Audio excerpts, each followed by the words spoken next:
Welcome to the version 5.4 special program. I have to admit this was a bit of whiplash from, most of the recent patches. This one's very small, not super significant, and while I hate to use this word, it does almost feel like a filler patch. As always though, redeem codes will be in the comments down below, but yeah, this is a patch that mainly takes place in Inazuma, and while I guess for some reason this is a hot take, I really liked Inazuma. I just feel like the patch as a whole was a little underwhelming, but let's jump into it anyway. We do have one new character this patch, Mizuki. I do think she's very cute. She has some pretty interesting lore. She's a yokai and she eats people's nightmares, but she's also a clinical psychologist. If the nightmare she is tasked to eat is too intense, she has to psychologically help them until the nightmare is easier to eat. As far as connections with current characters go, she is childhood friends with Miko, but they do have a bit of rivalry as they're in a similar business. She's regular friends with Mulani and a business partner with Kokomi. They also mentioned they are just removing the key requirements for story quests, I guess in general and not just for hers. As far as gameplay and combat mechanics are concerned, she seems to be another Animo Catalyst user. Didn't we just get one of those? Her movement looks pretty cool for a non-Natlan character though. She can kind of glide, and while gliding in combat, she shoots out some Animo attacks. Whether these persist when she's off field isn't mentioned, but I kind of doubt it. She's apparently a swirl buffer, whatever that means, but if that's the main thing she does, she's gonna need to increase swirl damage by a lot. Her burst has some CC attached to it. It'll pull in enemies and leave some items behind that do different things based on the current HP of who picks it up. Above what seems to be about 90% HP, they'll release a shockwave of Animo damage. Below that, they'll get healed. You can also ignore these items and they'll just default to exploding. Obviously, she should be a good VR Descent holder, which is a goated set, but many Animos can use that. So we'll just have to wait and see what else she can provide. She does have a unique exploration talent though. When she's in your team and you give food to someone, there's a chance the food will be buffed, with that chance being based on your friendship level to that character. Apparently this only works with HP restoring food unfortunately, so not gonna just get extra crit rate or attack. Looking at banners, we're starting with Mizuki and Sijuin in first half. As a character collector, of course I'm going to pick her up, but the thing is, Mizuki is actually a standard banner unit. Yes, after this patch, she's going to be thrown on the standard banner. With that, I would actually have to recommend most people not pulling for her, unless you really like her, because you can 100% get her just by losing your next 50-50. In the next phase, we have Farina and Risley, two very goated characters, Farina especially, so it's almost as if they do not want you to pull for the new character. But yeah, maybe I'm being a little too harsh. I'm, of course, going to check her out, raise her, do the little showcases as I always do. Right now, if I'm totally honest, she doesn't sound that interesting of a character. Moving on to the main event of version 5.4, we got Mikawa Flower Festival. Again, a very Inazuma event, and like most main events, we will get a free R5 4-star weapon, so that's always exciting. As for the actual content of the event, we have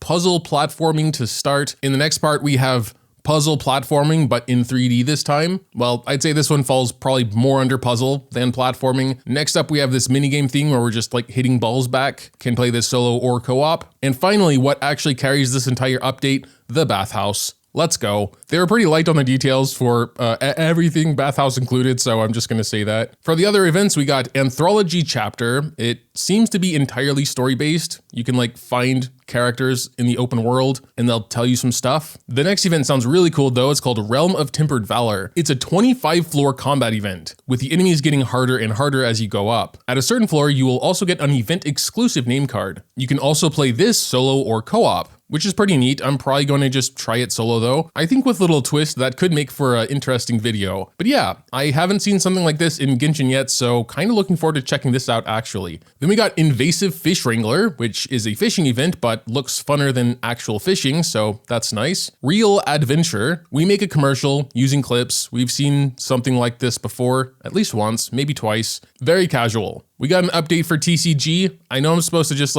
be thorough with these videos, but I honestly couldn't care less about TCG. A certain auto battle mode will come back, and apparently they just added the mechanic where you can forfeit. I kind of figured that was here the whole time, but apparently not.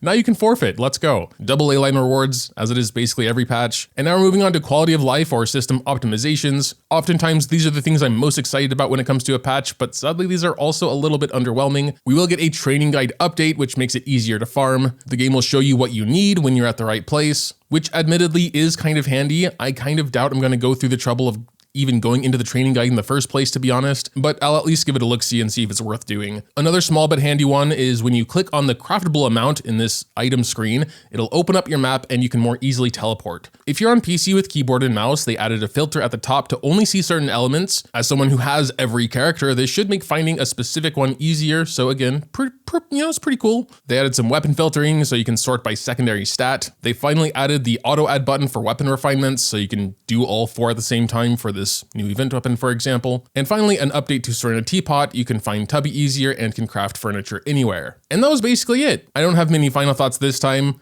I guess every patch can't be a banger, or else none of them would be bangers, you know what I mean? Or maybe I'm just feeling cynical today. What do you guys think? Is this just actually a mid-patch, or have I become jaded? I don't know. One thing I didn't mention here, because it's coming in 5.5, but I feel like I should say it. I did make a YouTube short about this, but sanctifying elixirs will get buffed in 5.5, so that the 2 subsets you choose will be guaranteed to roll into them twice. I heard it's twice in total, but that's still a big upgrade, so I would save all your sanctifying elixirs from now on until 5.5. But yeah, that's it for me. Probably a pretty short video, not much to talk or theory craft about. There was just one character, and apparently she's a standard banner character, so yeah. Again, let me know what you think in the comments down below though. Thanks, as always, for watching, and until next time.